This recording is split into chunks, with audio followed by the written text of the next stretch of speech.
Subject है reasoning ability, chapter का नाम है कोडिंग डिकोडिंग और टॉपिक का नाम है कोड लैंग्वेज।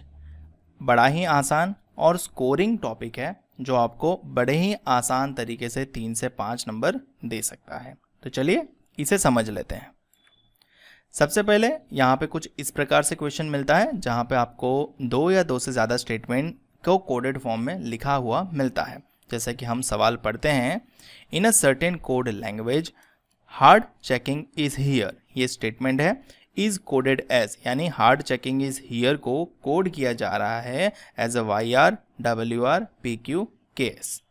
सेकेंड स्टेटमेंट मिलता है tough checking for all is coded as GT WR TY CG।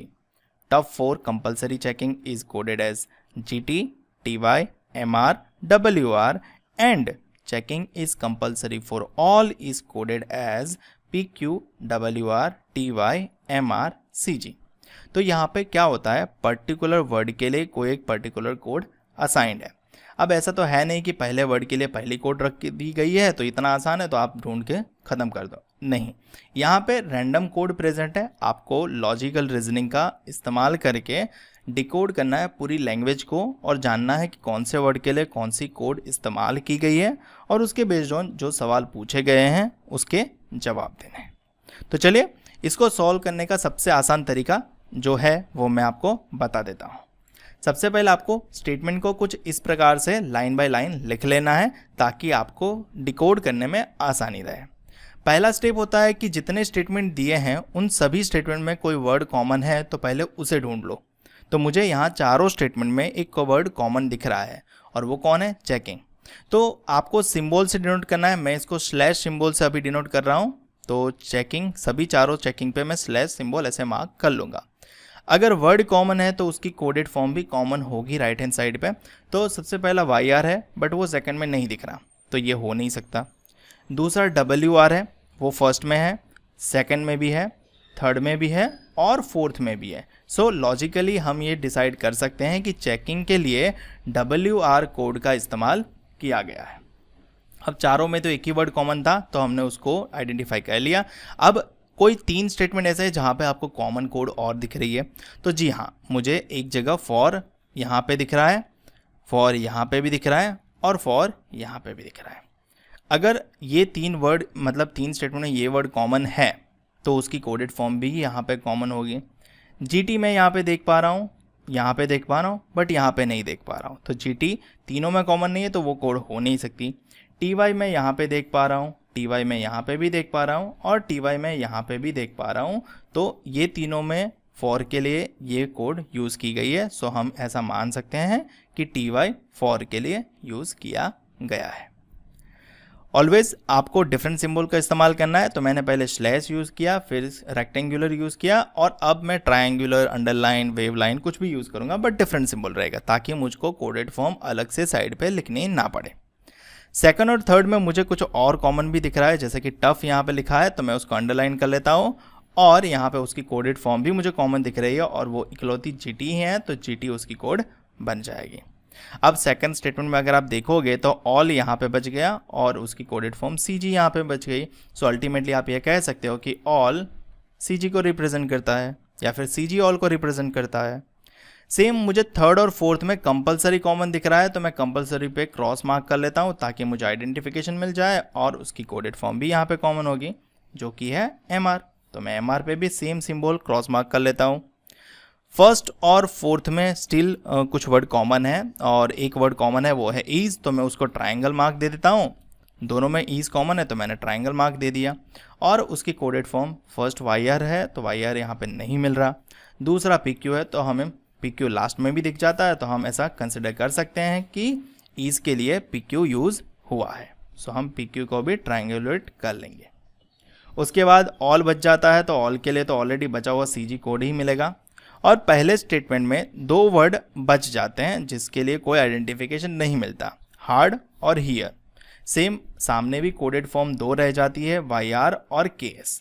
So ultimately आगे कोई आपको डिडक्शन नहीं मिलता तो आप YR किसको मिलेगा ये डिसाइड नहीं कर पाओगे।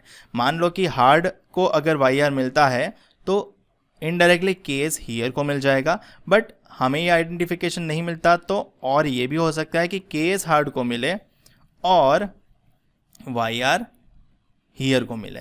सो अल्टीमेटली हार्ड की कोड केस और वाई आर में से कोई एक ही होगी, बट हमें ये पता नहीं है, तो हम इसके लिए निश्चित तौर पे ये नहीं बोल सकते कि हार्ड को मतलब केस हार्ड को रिप्रेजेंट करेगा या फिर केस हियर को रिप्रेजेंट करेगा। सो हम इसमें आइदर और आंसर दे सकते हैं, बट अगर ऑप्शन नहीं है आइदर और वाला तो हम कांट बी डिटरमाइन के लिए जाएंगे। तो अब देख लेते हैं क्वेश्चन आंसर, क्योंकि हमारा कोडेड लैंग्वेज पूरा डिकोड हो चुका है, हमें सारे शब्दों का जो कोड फॉर्म है वो पता लग चुका है। तो सबसे पहला सवाल है, what is the code for tough checking in the given code language.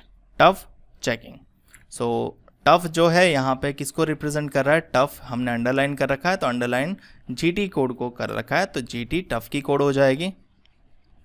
और चेकिंग के लिए हमने क्या किया है, चेकिंग के लिए हमने स्लैश किया है, स्लैश किया है, तो स्लैश किस कोड पे है, डब्ल्यू आर पे है, तो चेकिंग के लिए डब्ल्यू आर इस्तेमाल होगा। सो हमें ऑप्शन में ये दोनों कोड फॉर्म चाहिए। अब सीक्वेंस मैटर नहीं करता, मतलब डब्ल्यू आर पहले हो जी टी बाद में हो तो भी चलेगा, या जी टी पहले हो डब्ल्यू आर बाद में हो तो भी चलता है। पहले ऑप्शन में देखेंगे तो डब्ल्यू आर है बट जी टी नहीं है, तो ये कैंसिल आउट हो जाएगा। दूसरे ऑप्शन में देखेंगे तो जी टी है, डब्ल्यू आर नहीं है, तो ये कैंसिल आउट हो जाएगा। तीसरे ऑप्शन में देखेंगे तो डब्ल्यू आर है बट जी टी नहीं है, तो ये भी कैंसिल हो जाएगा। चौथे ऑप्शन में हमें दोनों ऑप्शन मिल जाते हैं, तो हमारा आंसर हो जाता है करेक्ट ऑप्शन नंबर डी, जहाँ पे जी टी भी प्रेजेंट है, डब्ल्यू आर भी प्रेजेंट है।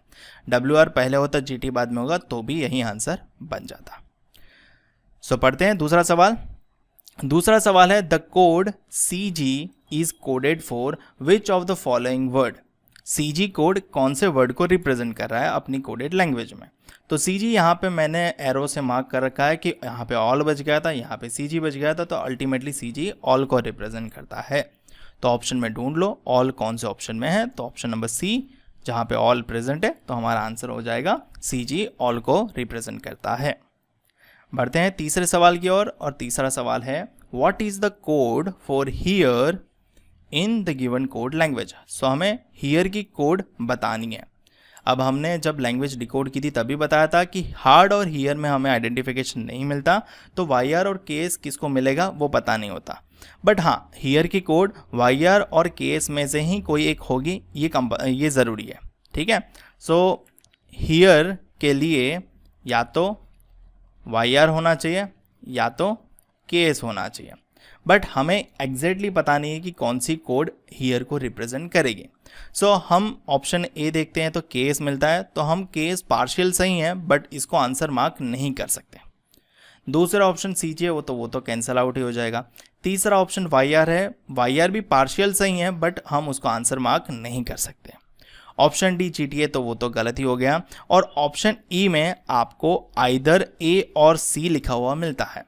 आइदर ए का मतलब होता है केस और सी का मतलब होता है वाई आर, यानी ये आइदर और में आंसर दे रहा है। और हमने शुरुआत में ही बोला था कि हियर की कोड इन दोनों में से ही कोई एक होगे। सो आप अगर ये आंसर मार्क कर दे तो ये बिल्कुल करेक्ट होगा। आइदर ए हो सकता है या सी हो सकता है, क्योंकि इसके अलावा कोई और कोड होगी बट फिर भी वो हियर को रिप्रेजेंट नहीं कर पाएगी, क्योंकि लैंग्वेज में यही दो कोड है जो हियर को रिप्रेजेंट कर सकती है। सो हमारा आंसर होगा आइदर ए और सी। अगर ई ऑप्शन आइदर ए और सी ना होता, अगर कांट बी डिटरमाइन होता, तो हम ई ऑप्शन के साथ ही जाते, और अगर हमारे साथ ई की जगह नन ऑफ दिस होता तो हम नन ऑफ दिस के साथ जाते। अगर मान लो कि ई ऑप्शन आइदर ए और सी के साथ है, D option can't be determine है, तो आप फिर भी आइदर और वाला आंसर इस्तेमाल करेंगे, क्योंकि सबसे पहली प्रायोरिटी आती है आइदर और को इस केस में, दूसरी प्रायोरिटी आती है कांट बी डिटरमाइन को, और तीसरी प्रायोरिटी आती है नन ऑफ द अबव को। सो हमारे पास ऑप्शन ई साथ में था, तो हमारा ऑप्शन ई ही सही मार्क किया जाएगा। बढ़ते हैं अगले सवाल की ओर। अगला सवाल है, if your checking hard is coded as WRKSFT, then what is the code for merit is here। अब यहाँ पे मैं देख पा रहा हूँ तो योर की कोड हमारे पास शायद नहीं है। यहाँ हमारी लैंग्वेज में देखेंगे तो योर प्रेजेंट ही नहीं है। चेकिंग की कोड हमारे पास प्रेजेंट है, चेकिंग की हमने स्लैश करके डिनोट की है, तो WR चेकिंग की कोड है। सो चेकिंग के लिए WR है, सो हम WR को मार्क कर लेंगे। हार्ड के लिए हमने अभी बोला, हार्ड और हियर में हमें अंतर नहीं पता। हम वापस से आपको लैंग्वेज की ओर ले चलते हैं। यहाँ पे हार्ड या फिर हियर के लिए केस और वाई आर में हमें कॉन्फ्लिक्ट रहता है, तो हार्ड के लिए भी सेम रहेगा। सो यहाँ पे हार्ड के लिए वायर या फिर केस, तो यहाँ पे ओनली केस प्रेजेंट है, तो आपको ये मिल जाएगा कि हार्ड जो है वो केस से रिप्रेजेंट हो रहा है। अगर हार्ड केस से हो रहा है तो हियर किससे रिप्रेजेंट होगा, वायर से, क्योंकि इसी लैंग्वेज का ये हिस्सा है। और योर के लिए कोड बन जाएगा FT। तो सेम हमें यहाँ पे मेरिट इज हियर की कोड बतानी है। अब हार्ड की हो गई केस, तो हियर की हो जाएगी वायर, तो हियर के लिए वायर मिल गया। ईज के लिए हमें लैंग्वेज से कोड उठानी होगी। ईज के लिए यहाँ पे कोड कौन सी है, ट्रायंगल करके रखी है हमने PQ। सो हमारा सेकंड कोड हो जाएगा PQ। और मेरिट जो है वो वर्ड यहाँ पे प्रेजेंट ही नहीं है। अगर आप देखोगे इस पूरी लैंग्वेज में मेरिट वर्ड है ही नहीं। अगर मेरिट वर्ड प्रेजेंट नहीं है तो उसकी कोडेड फॉर्म भी इनमें से नहीं बन सकती, क्योंकि यहाँ पे जितने भी कोड प्रेजेंट है वो अल्टीमेटली किसी ना किसी यहाँ पे प्रेजेंट वर्ड को असाइंड है।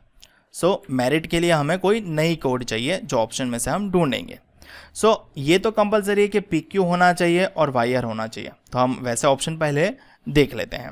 सो पहले ऑप्शन में आपको PQ दिखता है बट वायर नहीं दिखता, तो ये एलिमिनेट हो जाएगा, क्योंकि वायर नहीं है तो वो हियर को रिप्रेजेंट नहीं करेगा, तो अल्टीमेटली वो हमारा आंसर का हिस्सा नहीं बनेगा।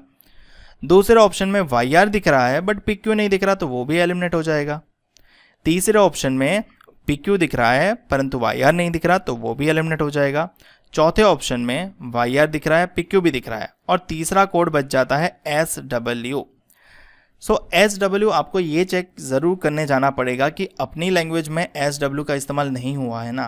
तो यहाँ पे मैं देख पा रहा हूँ तो SW यहाँ पे प्रेजेंट नहीं है, तो हम ऐसा मान सकते हैं कि SW जो है वो मेरिट को रिप्रेजेंट कर सकता है।